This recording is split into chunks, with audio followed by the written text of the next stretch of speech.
Hey, Teresa, thank you. Yeah, it is quite a scene here inside Globe Life Field. The Rangers are having Josh Young and Nathan Eovaldi talk right now, but we do have the esteemed privilege of being joined by the voice of the Texas Rangers, Eric Nadel, the man who had the opportunity to share that moment with all of you Rangers fans back at home.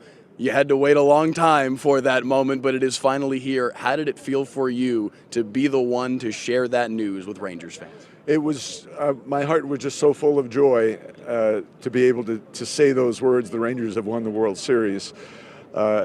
Just overwhelming, and it still is, you know, as I hear the call, which seems to be everywhere, over and over again. I'm just so grateful, you know, I feel so blessed to have been the one to get to do that. You said it, you're not dreaming. This is real life. You are not dreaming. The Rangers actually are World Series champions. Why was that such an important piece of what you wanted to share?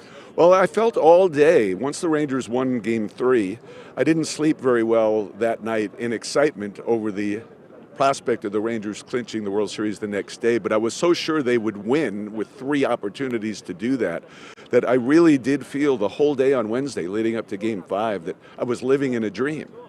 And so I thought it was important to let the fans know that, you know, they weren't dreaming, that this was for real. You know how sometimes you have a dream and you know inside the dream, oh, this is just a dream? I wanted them to know this was not a dream. So how did the process work for you? Did you script the call in advance, or were there just portions of it? How did that all work? Well, I knew at some point I would say the Rangers have won the World Series or something like that. And then at some point I would say you're not dreaming. I didn't really know when. And I wanted to mention how long the Rangers had been here. I wanted to acknowledge that it had been 52 years and that there had been another 11 years of the Senators. I wanted to make sure that got in there.